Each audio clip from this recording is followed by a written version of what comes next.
राजस्थान की तपती रेत के बीच जैसलमेर से करीब 18 किलोमीटर दूर बसा है एक ऐसा गांव जहां की हवाओं में आज भी सन्नाटा चीखता है। कुलधरा, एक ऐसा नाम जिसे सुनकर रूह कांप जाती है। कहते हैं 200 साल पहले यहां हजारों की आबादी रहती थी। बच्चे खेलते थे, बाजार सजते थे। लेकिन फिर एक ऐसी काली रात आई जिसने सब कुछ बदल कर रख दिया। एक ही रात में 1500 से ज्यादा लोग अपने घर, अपना सामान और अपनी यादें छोड़कर हमेशा के लिए गायब हो गए और जाते जाते दे गए एक ऐसा श्राप जिसने इस जगह को मुर्दों का शहर बना दिया। आज रहस्य लोक में हम पर्दा उठाएंगे कुलधरा के उस काले सच से जिसे आज तक विज्ञान भी नहीं समझ पाया। कहानी शुरू होती है 13वीं शताब्दी में, जब पालीवाल ब्राह्मणों ने इस गांव को बसाया था। ये लोग न केवल मेहनती थे, बल्कि वैज्ञानिक तौर पर भी बहुत आगे थे। कुलधरा के घरों को इस तरह बनाया गया था कि रेगिस्तान की गर्मी में भी वे ठंडे रहते थे।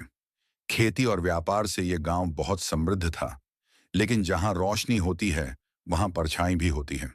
और इस गांव की परछाई बनकर उभरा सालम सिंह। सालम सिंह, जो उस समय जैसलमेर रियासत का दीवान था, वह अपनी क्रूरता और अय्याशी के लिए कुख्यात था। उसकी नजर कुलधरा के मुखिया की खूबसूरत बेटी पर पड्डी एच गई। सालम सिंह ने धमकी दी कि या तो लड्डी डाचकी उसे सौंप दी जाए या फिर पूरे गांव को भारी लगान और तबाही के लिए तैयार रहना होगा।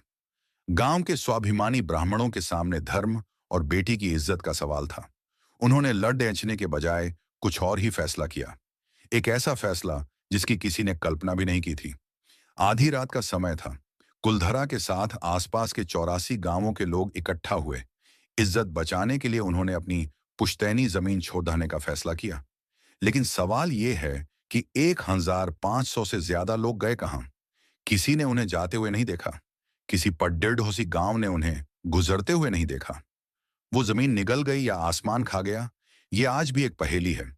लेकिन जाते जाते उन्होंने इस मिट्टी को श्राप दिया कि इस गांव में अब कोई भी दोबारा बस नहीं पाएगा। जो यहां आएगा वह कभी सुखी नहीं रहेगा। आज कुलधारा भारतीय पुरातत्व विभाग ASI के अधीन है। सूरज ढलने के बाद यहां रुकना मना है। पैरानॉर्मल सोसाइटी ऑफ इंडिया की टीम ने यहां कई बार जांच की है।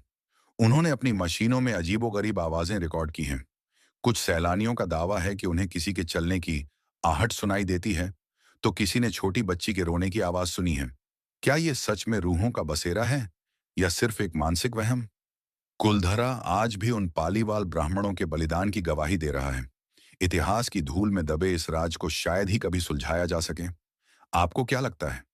क्या वो श्राप आज भी काम कर रहा है? अपनी राय कमेंट्स में जरूर लिखें।